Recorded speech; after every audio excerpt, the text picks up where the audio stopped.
Hello and welcome to the Punters Guide. What a weekend of racing we have got for you. Live on ITV, we've got 7 races, 4 from Ascot. Just a reminder, Betfred are the official bookmaker of Ascot as well. If you are going to Ascot, you'll find a couple of Betfred shops there as well.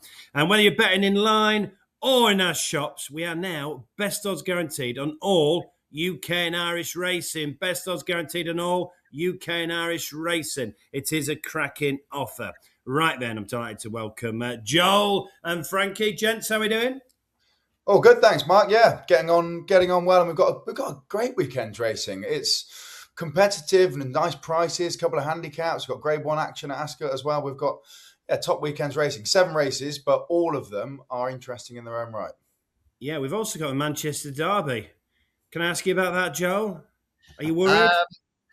Worried is not the word. As long as we score 1, I don't think we'll counter City's 10 that they'll score. But Carrick's at the wheel.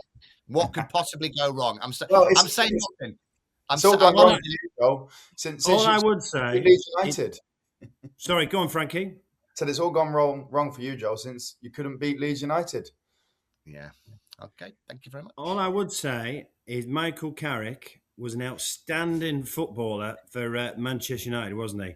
And I think he was underrated as well. I tell you what, Joe, you'll know this, gentleman. Josh is just bringing me a cup of tea. There we are. Yes. Morning, Josh. Morning. Live on the Punters Guide, Josh. And so thanks very much for the cup of tea. Hey, I tell you what, now I've got a cup of tea, we can start talking about racing. I'm ready to rock, gents. Right, let's start Ascot with the 140, this Mares Hurdle. Now, I really like this Nurse Susan. The way it won at Sounddown, won at Cheltenham as well. So Nurse Susan is going to be, possible favourite or joint favourite, certainly at the head of the market. What do we fancy for the first race from Ascot live on ITV, Frankie? Well, I have to stick with La Conquière as she made up my first Cheltenham anti-post bet last week. I've backed her for the Mares Novice Hurdle. I think she's a mare going places for Jamie Snowden. She was brilliant last time at Newbury, showed a nice turn of foot in what was relatively sticky ground that day. So, yeah, I agree the fact that Nurse Susan's sort of proven it in better company thus far, but I feel like La Conquière is a mare going places. So fingers crossed you can win today en route to the festival. You mentioned Cheltenham. Don't forget the road to Cheltenham. That's you fellas, isn't it? Every Monday as we build up to the greatest show on turf. Someone was trying to book a meeting for me during Cheltenham Week. That's ridiculous. Who has meetings in Cheltenham Week other than the actual festival itself? Joel, how much are you looking forward to Cheltenham, and how much are you looking forward to the opener at Ascot tomorrow? Looking forward to Cheltenham for the first time in about 10 years. I think it's so competitive this year. If you look at the Gold Cup and all the shenanigans going for some of the novice races and whatever, and then Supreme. And do you know what? This year, I think it's going to be great. I'm going against you in her, Susan. I put her up last time as one of the best bets. Won at Cheltenham as well, mid-December, as you said, Mark. The previous 2 runs, though, before that, she was out the back. Dan Skelton was pulled in, asking the improvement in form. Second run back from a break, and that was noted. It's back down to minimum trip here, and the best form's come over 2.5. And I think she wants to step up as opposed to a step down. I think that Dan's just mopping up some prize money here. I think it's 34 grand to the winner. So that's what I think. And I think she's Coral Cup bound as well. One here, again, it's one of those JP horses that you don't want to put up because you don't know when it's going to come in. But one came in last weekend and nobody knew. Joyeux, it was our Birica Lord, wasn't it, last weekend? The JP horse, Joyeux, Nicky Anderson's on a 38% strike rate. He's only run 8 runners last fortnight. He's 3 from 8. It's going to happen at some point. And with the 2 favourites, I'm not confident. I thought I'd go with Joyeux around 9-2, something like that. Okay, let's move on to the 220, this handicap chase at Ascot. I'll let you go first this time, Joel. Well, we do like Sam Thomas on a Saturday. Vincenzo, though, has been second last 3 times. You'll notice something here. Beaten just over a length by Booster Bob at Newbury in March, which was a brilliant front-running ride from Sean Bowen. No, one a front-running ride. He came and nabbed him, didn't he? 16-1. Was fourth, or second rather, 4 lengths on seasonal debut in the Gold Cup to Panic Attack, and then was beaten by Glenn Gooley at 33-1 with a brilliant front-running ride by Sean Bowen that day. I like the horse, but I think it's a little too short. Etalon beat Scarface and Bad at Ascot last month. Now, I'm going to change my mind here because Hitman has been called a lot of things, mainly by me over the years. A lot of people have been saying you just put an S in front of his name. But I checked and he has won 400 grand. You like that one? You like that one? 400 grand in prize money. We're second in this last year. Would have won if didn't mangle the last. Similar mark, 10-year-old, so not getting any better. And around 9-1 each way. I thought Hitman, I couldn't see the horse being out of the frame. Right, for Paul Nicholls, of course, Hitman. Right, come on then, Frankie.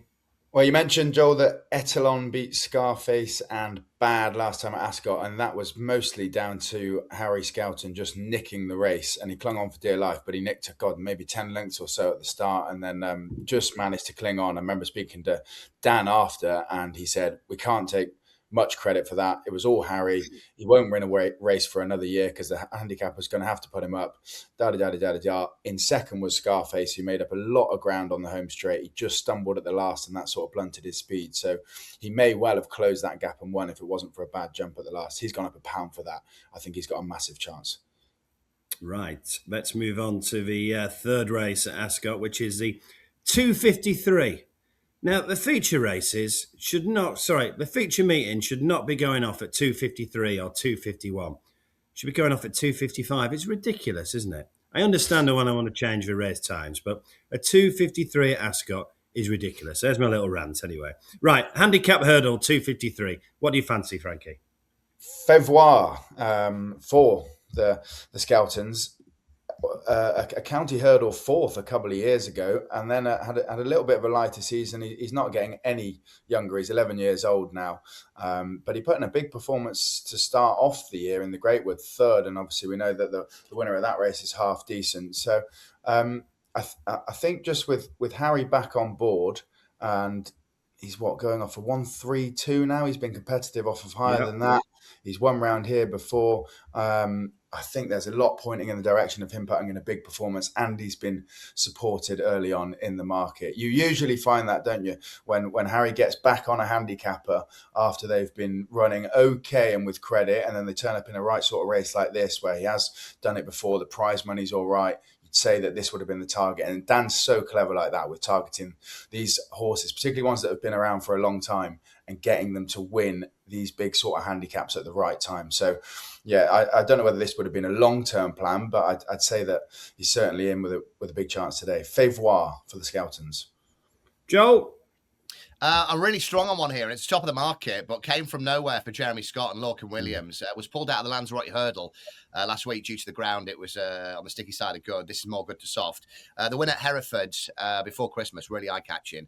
Really impressed by Lorcan Williams as well. He rode, Champagne Chic yesterday at Wincanton. It was like, he had a face mask on all over his body. And I don't know how he saw the hurdles. He's very good at just smuggling them into the race, holding the horse up and just getting them there. I think he's probably the most improved rider over the past year or so, along with Ben Jones, who's fantastic. And Jeremy Scott was saying yesterday, if you want a jock that could do that, he is your man, Lorcan Williams. Really, really big on Came From Nowhere this weekend in the 253. That should be the 255.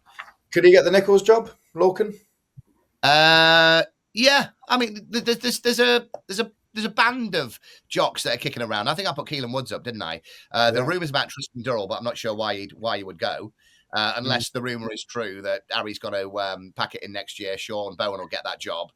So it's musical jockeys, isn't it? But the only person that wins out of this weekend is Harry Cobden. Right. Well, we'll talk jockeys more with the next, of course, the Clarence House Chase. Just a 4, but it's a very, very good race with Iled Tomps, obviously odds on, and John Bon with Harry Cobden on board because Nico de Bonville has had to go to Haydock. Right then, thoughts on the Clarence House then, Joel? I think this is a penalty kick, isn't it? There's a couple of horses this weekend, and I hate to put up short price doubles, because one of them always lets you down, and it has done. But I think they're pretty bomb-proof this weekend. Penalty kick for Haydock and Ascot. If you look at the other horses, Thistle Ask, the most improved horse over the season so far, 50-odd pounds. It's gone up 4 from 4 for the Skeltons. Did finish with a win for James Hewitt at Musselburgh last February, and so it moved to the Skeltons. But even with all this improvement, it's got to go up at least £17 to get anywhere near the fab. Gidley Park has got heart issues, has to wear a heart monitor every day at home. You might have seen that well publicised, but Denman had the problem, very similar to this. Harry Cobden's got on John Bon, won this last year, but it's 10-year-old now. She'll be stepping up as opposed to stepping down. So I just think it's a complete distance bet with Haydock and Ascot this weekend. I think it's an absolute banker nap, and if you can get any around 1 to 2, it's fill your boots time. We're in a double with Man City. And what do you think about the Harry Cobden news, then, Joel? I think it's the most obvious choice. He's number 1 or 2 jockey anywhere in Britain and Ireland. Mark Walsh didn't have a great Christmas period. He's done nothing wrong for that stable over the years. He's won a load of JP handicap jobs. He's been a loyal servant. So nothing against Mark Walsh, but you've got to go for the best. Harry Cobden is a lot younger, and he's just looking at some of these horses now. Everyone thought JP was going to go, pull the foot off the gas a little bit, but he hasn't. He's gone. He's bought some really good stock. So if I'm Harry Cobden, I'm looking at some of these horses he's going to ride next season and thinking, oh my God, I've made it. That's like me. It could be the best crop of horses JP's had in a while. It's like a serious squad of horses, isn't it? In all Cheltenham Championship races, he's not just represented, but going in with favourites chances, Gold Cup winner in there. There's all sorts in there. Yeah. The thing is, I think Harry Cobden would prefer to have a twin as well, because there's going to be 2 or 3 in every race. And it is going to be that head scratcher of which one do I ride? He's got so much good stock, like you say, Frankie. And I wish I was Harry Cobden's agent. I don't know what the retainer is. Nobody knew what McCoy's retainer was, but I'm sure he's not going to be scraping around to buy a few cows for his field. No, exactly. Are you on the odds-on fab for the Mullins team? I am, yes. I think he smashes them. Yeah, as Joel said, you could. Yeah, it's by how far, not if, in my opinion. I think he absolutely smashes them. I think you know what you're getting really with John Bon. I think we know his level, and it's not up there with Haydock and Ascot, no matter who's riding him. And for all that Thistle Ask is interesting, I don't think he can win, but it certainly will be interesting to see how he gets on pitched in Grade 1 company, because as Joel mentioned, he's gone up, I don't know, I think he started the season at 115. It's insane the progress he's making, but you'd like to think that this will be a step too far for him. So Haydock and Ascot, all aboard, throw him in your multis. Just a reminder, we are best odds guaranteed on all UK and Irish racing online and in our shops. Right, let's move across to Haydock. I've just been on the BHA website, and this must be a first. For January at Haydock Park, the chase course is good to soft. That has got to be a first, Joel, hasn't it? As a Northwest resident. Yeah, they always talk about this weird climate around there, and I just used to think for years that they should lie about the ground, but they've got a new clerk of the course. But it's still the same. You turn up, and normally after 2 races, they change it to what it maybe should be. You've got to be there, and you've got to walk the course, because it never says what it is. Haydock soft is everywhere else heavy, and Haydock heavy is abandoned anywhere else. I put up Old Park Star on the road to Cheltenham on Monday, 7 to 1. And that's obviously where Nico has gone to Haydock, isn't it? Old Park Star. Yeah. I put it up on Monday, road to Cheltenham for the Supreme, around 7 to 1, I think it was.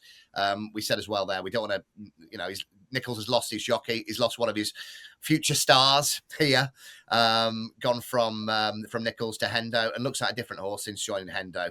Bar an accident, the most obvious forecast of the weekend, I think, is Old Park Star to beat Hurricane Pat. Those 2 should be clear, and then the others just lobbing around behind, looking like a maiden novice hurdle in Ireland, where only 2 get involved. Are you on the odds on Jolly in the first race from Haydock and ITV, Frankie? Yeah, I'd agree. The market looks like it's got it right, and they should be the first 2 home in that order. Old Park Star is, I think, it could be your current favourite for the Supreme Novice come March, or he's certainly up there in the market. And he was brilliant at Cheltenham last time. He jumps fantastically. And although, no, we don't quite know any of these levels because they're all improving. And even Hurricane Pat has beaten some mediocre horses behind. You'd like to think the talk that the stables give an Old Park Star, the fact that Nico's going up there, how he looked at Cheltenham, despite doing it in a canter, he's probably a very nice horse. So I think the Jolly wins, yeah. Right, let's move on to the 2 o'clock, which is the Peter Marsh Chase, one of the big races at Haydock in the jump season. Really good races, really quite competitive as well. It's currently 2-1 the field, and at the top of the market at the moment is Mayertown and Confusion. Joel, these are the kind of races I know you love at Haydock. Yeah, and it's the 4th race as well, so there will be a going change, as there always is, especially on Peter Marsh Chase Day. Look, this is probably, I don't know if I back the horse. There is money for it, but it's probably the last time we're going to see Royal Pagaille. Brilliant second in a Betfred Chase behind Grey Dawning at 18. Is the ground against Royal Pagaille? Well, if we're saying good to soft, but four in, we might go soft. So that'll be on the heavy side of soft, and he'll put it all in there. Look, he was pulled up last year in this race. Mayertown will either win, fall, or be a non-runner.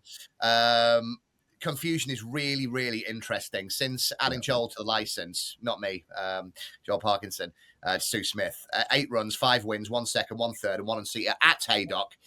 Stumbled after the 11th. It's generally a sound jumper.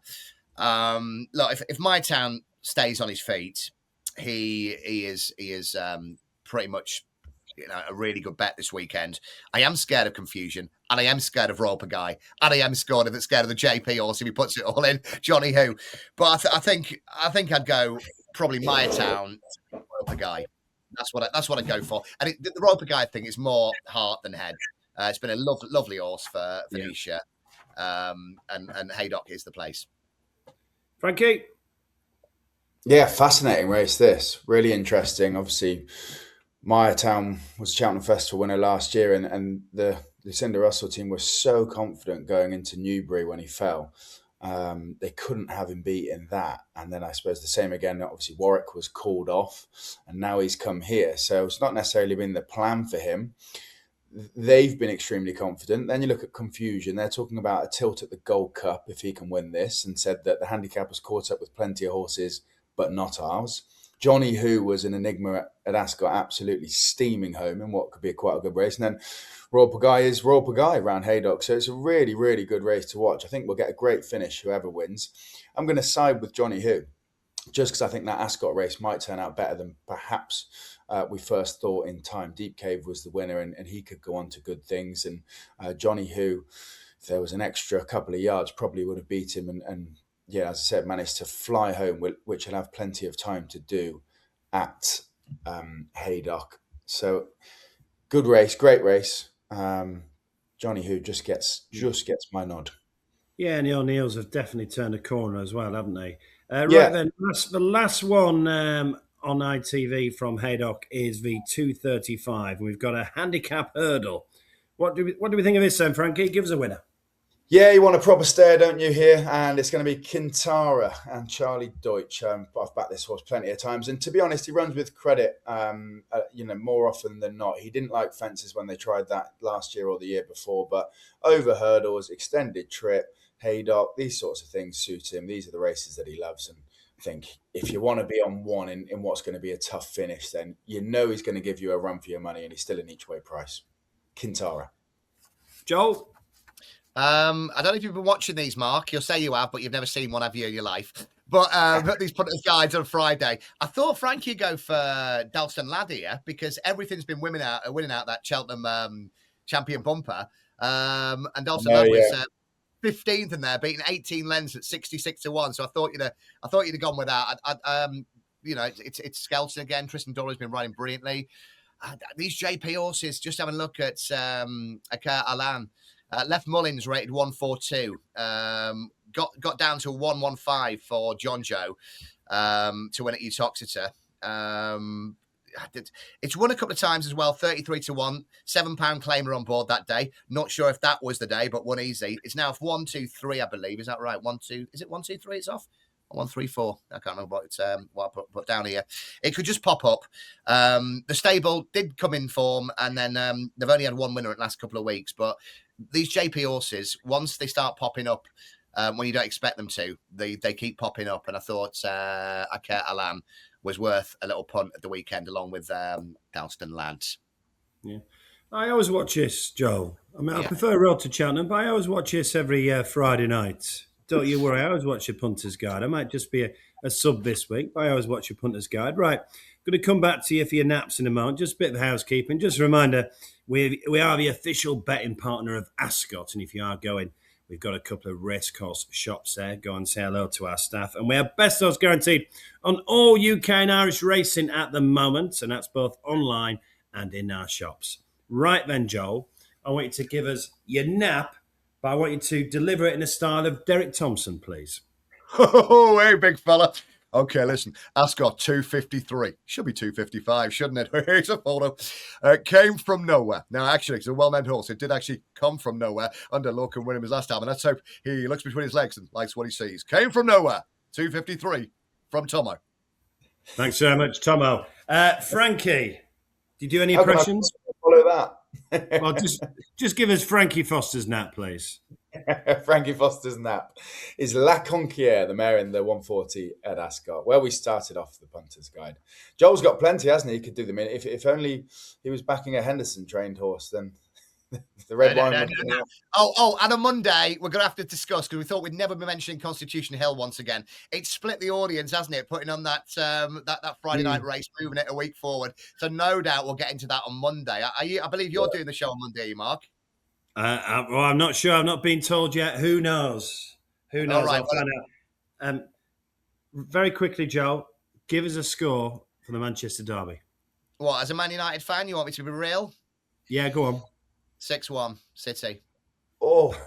No, I think Carrick's going to make a difference. Huge couple of games for him. Obviously, your Man City home and Arsenal away. Go on as a neutral. Give us a score for Manchester Derby, and Frankie. Oh, I think it'd be tighter than that. 2-0 City. I don't reckon. I think it'd be tighter than that. 5-1. Right, gents, thanks for joining us. And remember, if you're having a bet this weekend, please gamble responsibly. But what a weekend of sport. This brilliant action from Ascot and Haydock and the Manchester Derby. Thanks, fellas. Be lucky.